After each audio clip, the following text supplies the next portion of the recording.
start with 32. 267. In 267, on 32 and 267, we are given two ordered pairs, -3, 6, and we are given 3, -2.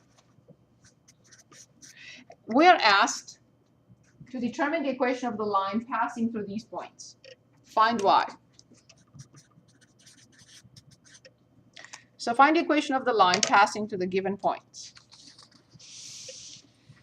Coming back to these two forms, I just want to remind everyone that this can be x1, y1, any point.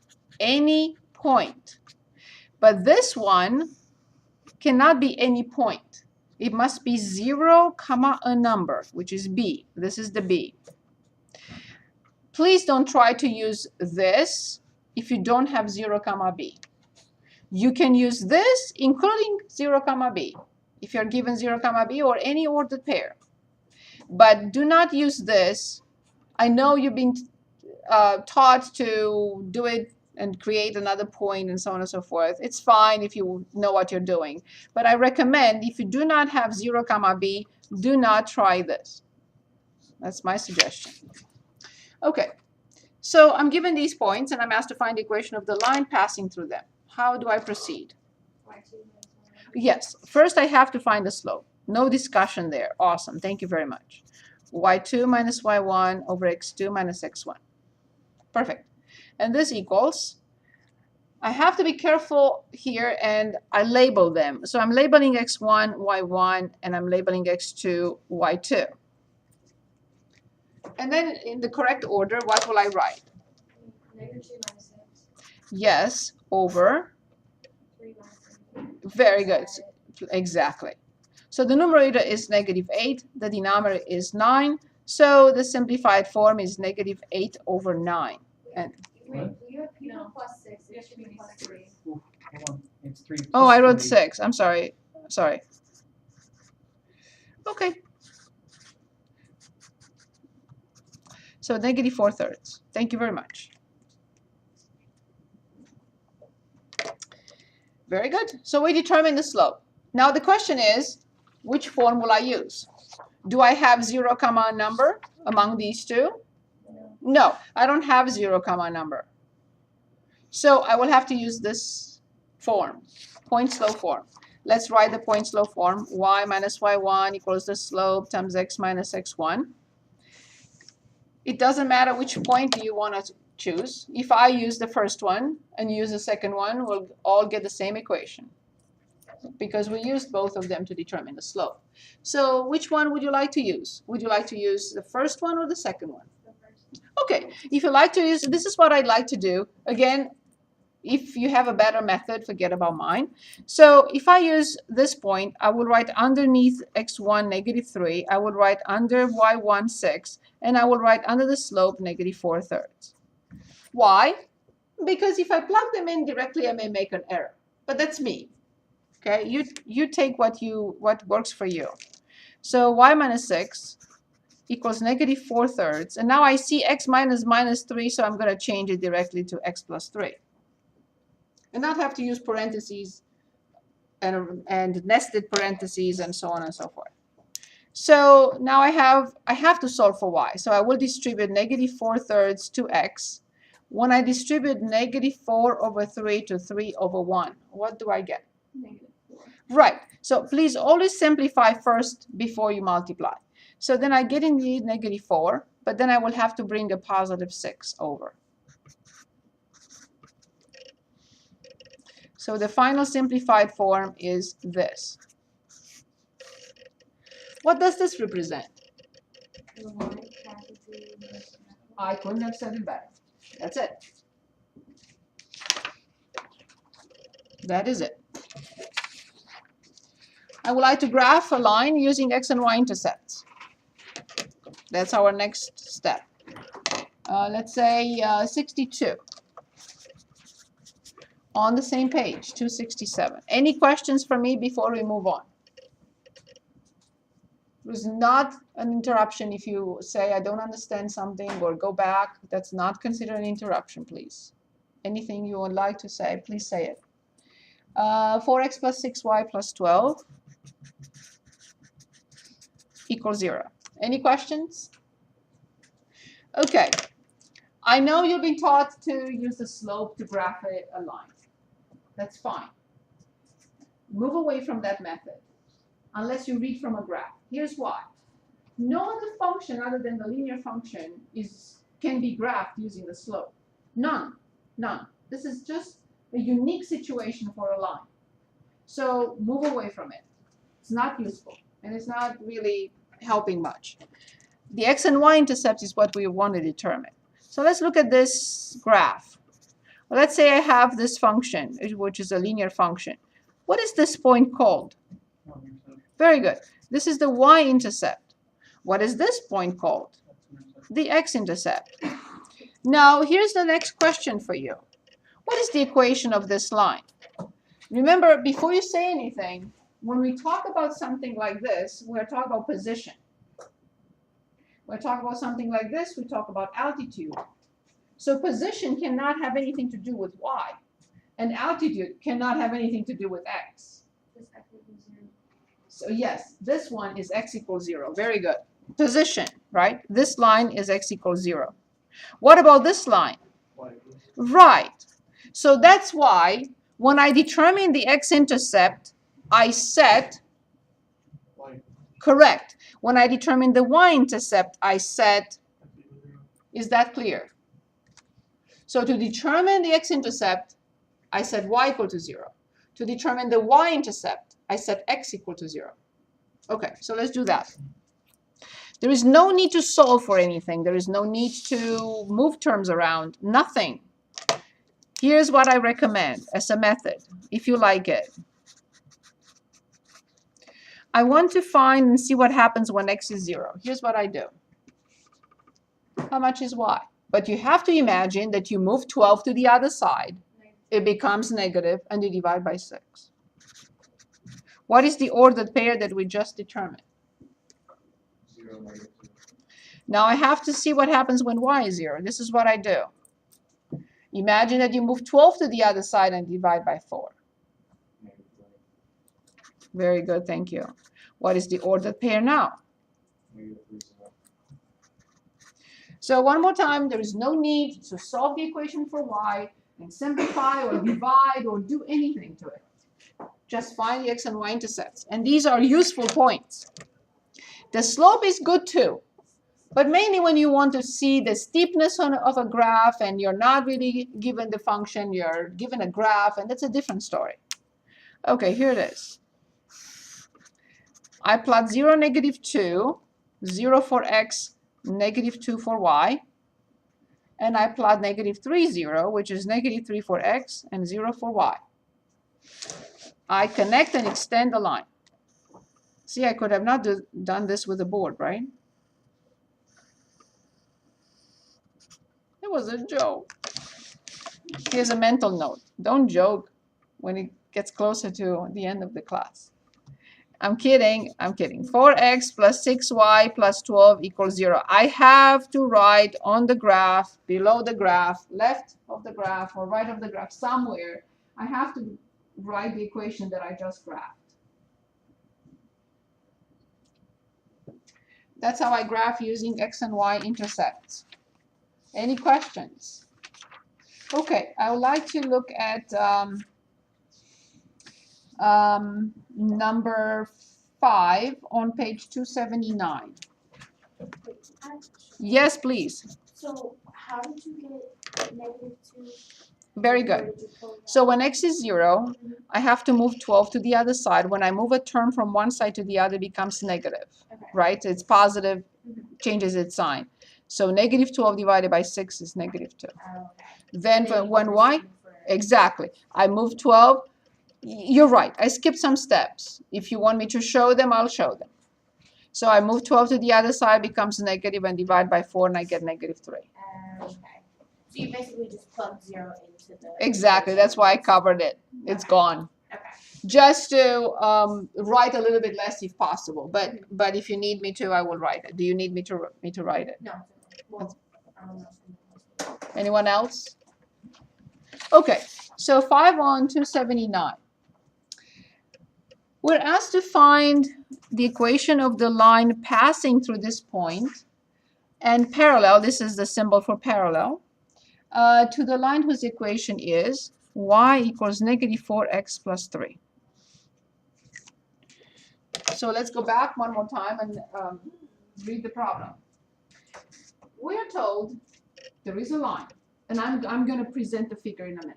There is a line whose equation is not given to us. And we want to find two things.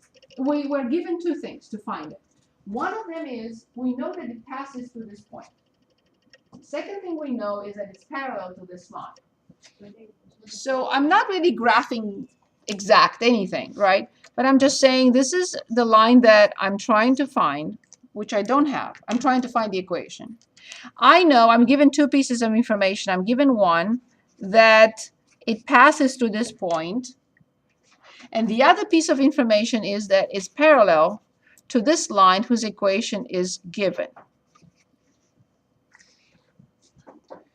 First of all, I'm asking myself, do I have the y-intercept?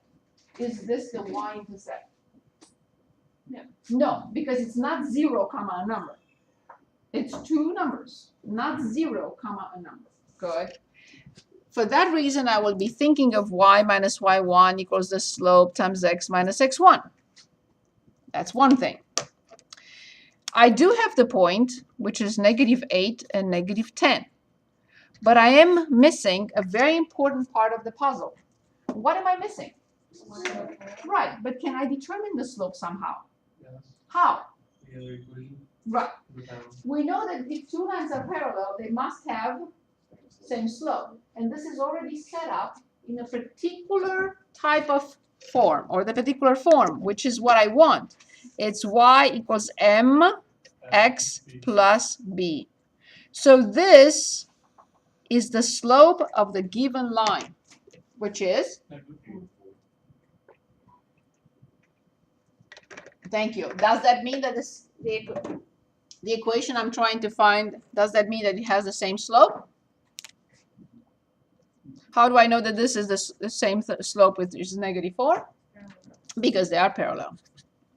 So all I have to do now is just work on the equation. Everything else is done. Y minus negative 10. Conveniently, let's write y plus 10. I copy the negative 4, and now again, I don't need super parentheses. X minus negative 8 must be. Very good. Yes, I have to distribute negative 4 and move the 10 to the other side. So negative 4x, negative 32, and minus 10. So the equation is negative 4x minus 42. Can anyone explain what this represents?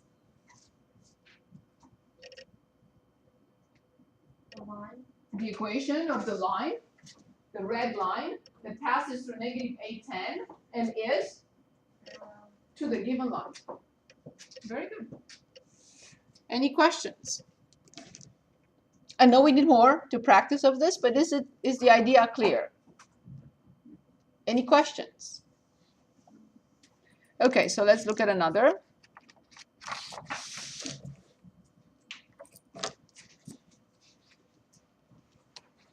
Let's say 11.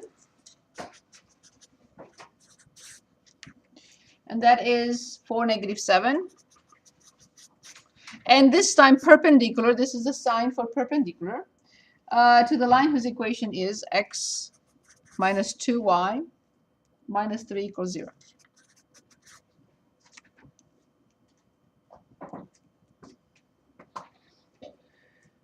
So here's the scenario now.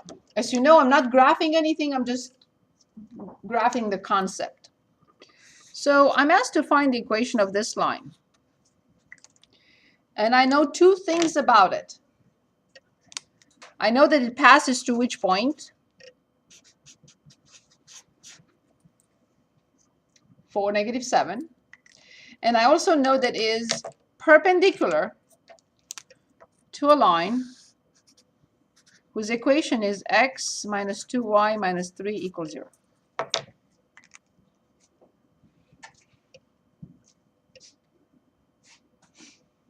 Again, I'm asking myself the first question, which is what? Whether the point is,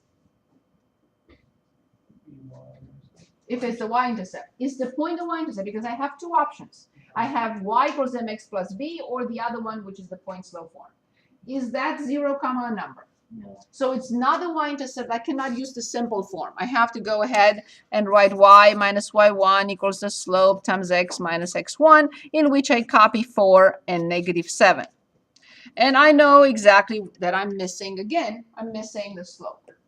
But is the slope given to us indirectly somehow, maybe? Yes, but I have to do something to this. I cannot read the slope of this equation right now at this stage. Correct.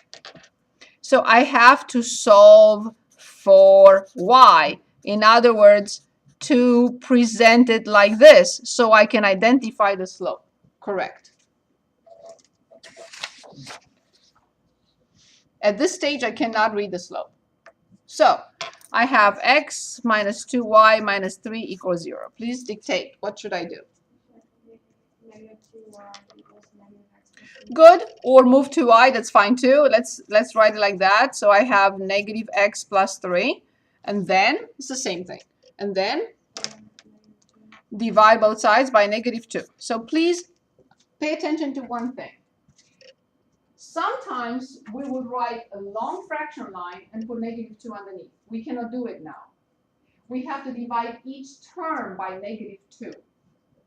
Why? Because only if I divide each term by negative 2, I will be able to find the slope. So negative 2y divided by negative 2 is y. Careful here. Negative 1 divided by negative 2 is 1/2 x. And 3 divided by negative 2 is negative 3/2. Now I know what the slope is for the given line.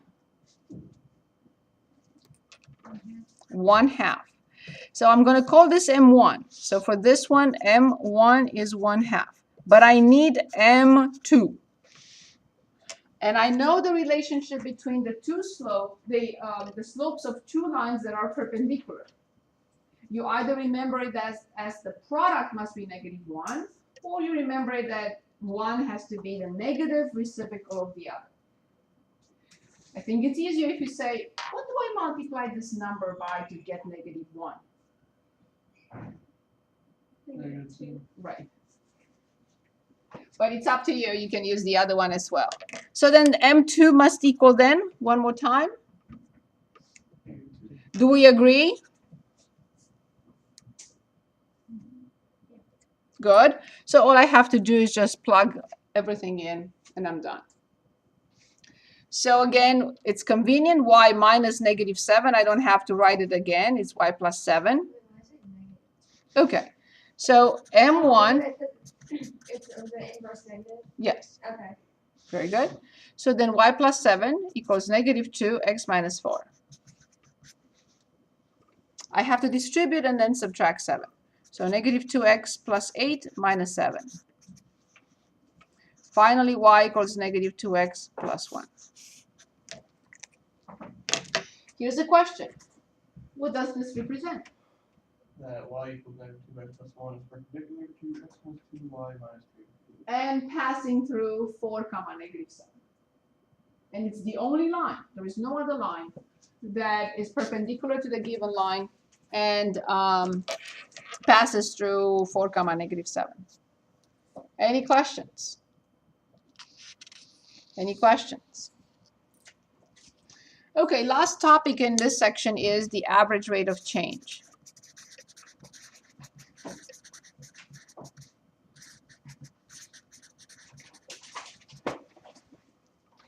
Very similar to the difference quotient, but way easier. So let's suppose we have a function. Here it is. And let's suppose I have one point here, which is A, 1 point here, which is B. I draw a line segment connecting them. I would like to say that the x-coordinate of A is x, 1. And please give me the y-coordinate. The function is f of x. Can anyone give us the y-coordinate of A? Say it again. 1. Awesome. F of x 1. Perfect. I'm going to say that the x-coordinate of B is very good. And I need the y-coordinate of B. Very good. So the slope of the line AB is the same with the average rate of change for function f of x between x1 and x2. All you have to do is use the notation we see in the graph, and that will be the average rate of change, which is the same with the slope of the line AB. So can anyone dictate?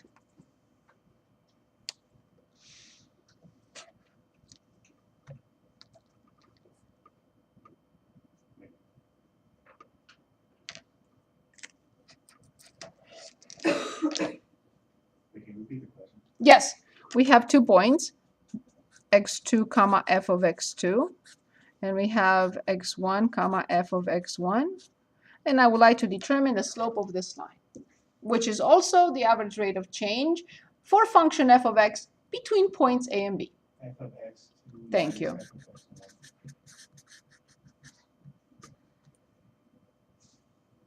X2 minus x1. That's it. This is the formula for the average rate of change. Now, let me give you an example. Let's say I get in my car and drive to New York. I have a dear friend that I grew up with.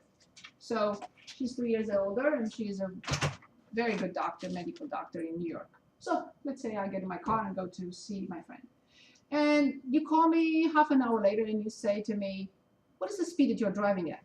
And I look and I tell you 65 miles an hour.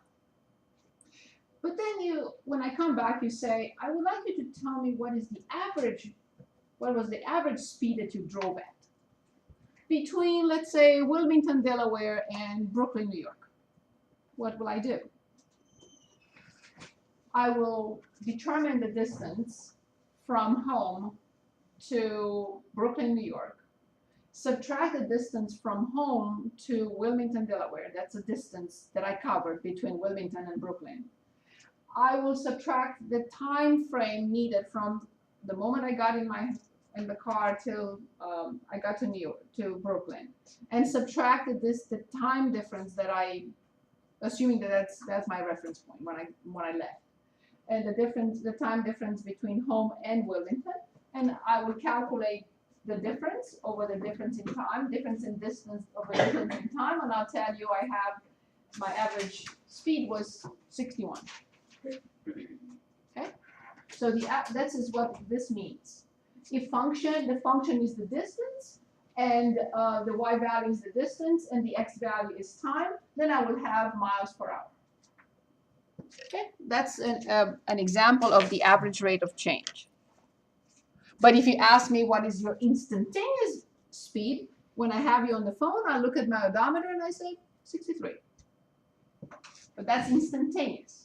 But if you want me to tell you the average rate of change of distance with respect to time, or the speed, then I have to calculate it like this.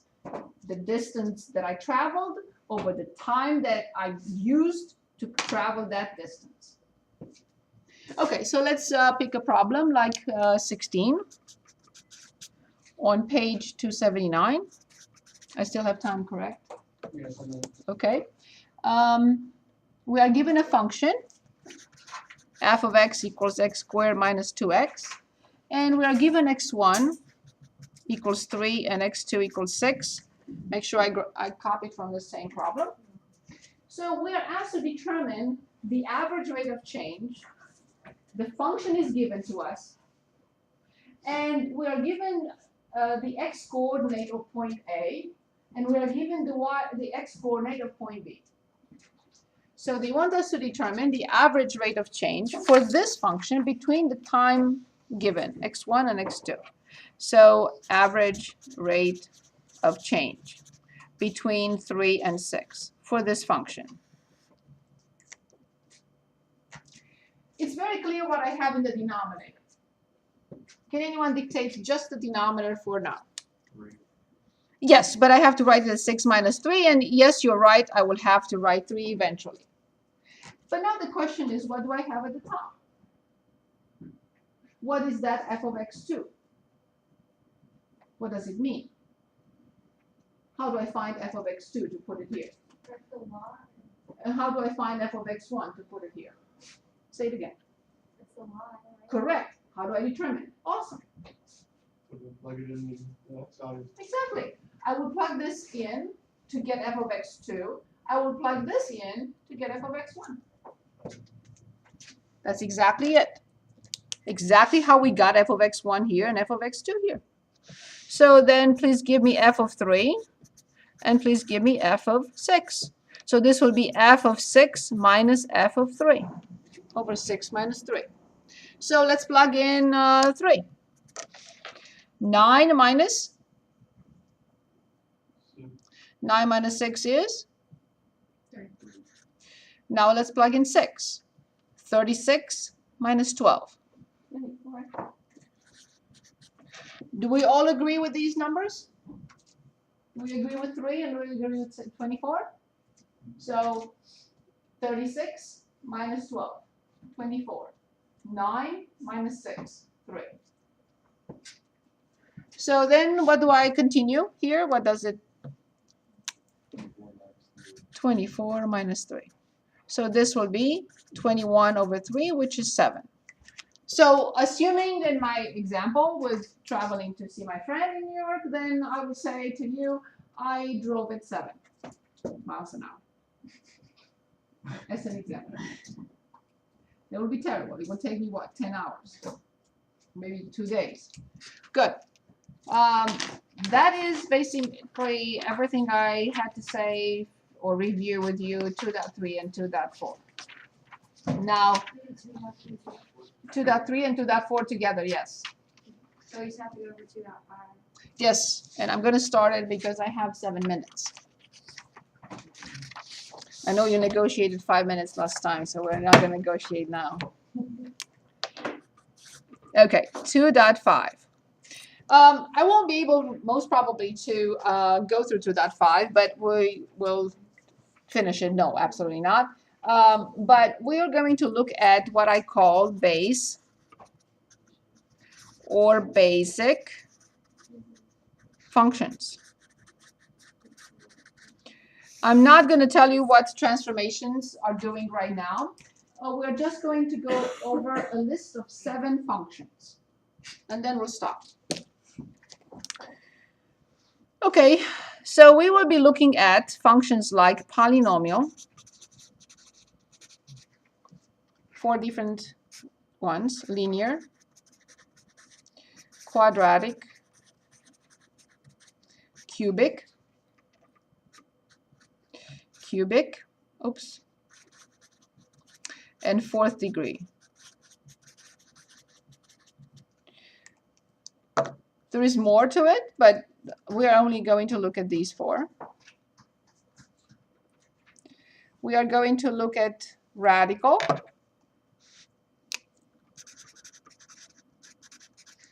square root,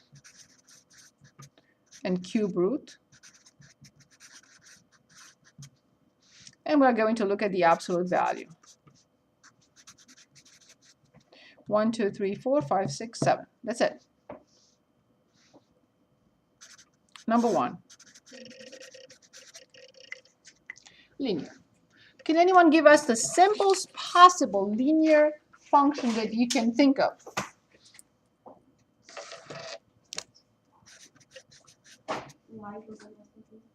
The simplest one.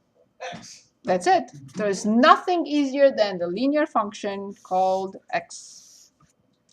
Here is its graph, and we have to remember this graph, please. Y equals x. So this is f of x equals x. All I want you to tell me is whether this is odd, even, or not symmetric. Very good. Symmetric with respect to the origin. Very clear. Awesome. Number 2. I would like you to give me the simplest possible quadratic function that anyone can come up with. Very good. There is nothing simpler than f of x equals x squared. We graphed it before. Do you remember when we graphed this function? We're going to talk about it again in chapter 3. No, when we looked at symmetry. What type of symmetry is this? Even. Even. We use this to illustrate even symmetry. I know I have 3 more minutes left. So 3. Cubic. Now you tell me when we've seen this, and we are going to see it again. When did we see this function? When we illustrated odd, indeed. Good. Number 4. Fourth, we did not look at this. 4th degree polynomial function. I'm going to graph it for you here.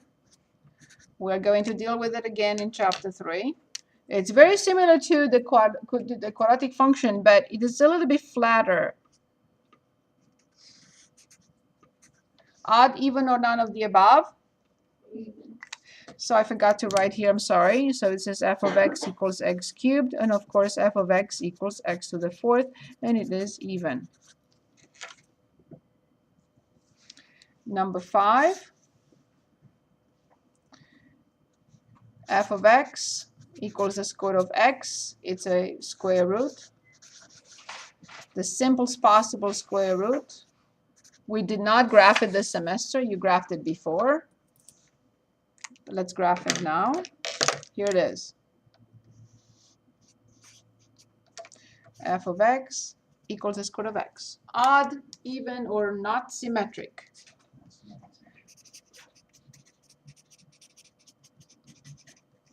Okay, and I have 1 more minute, and I just want to show the other 2 and examples and transformations on Tuesday. So 6, a cube root. So this is f of x equals the cube root of x. Here's the graph of the cube root of x.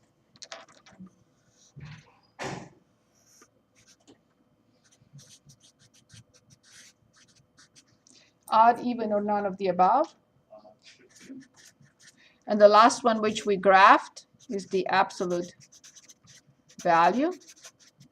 And we know this graph. Anyone remembers what non-mathematical name is?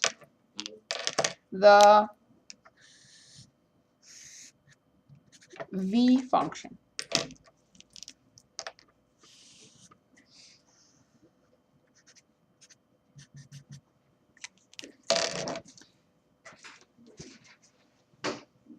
We have to remember these graphs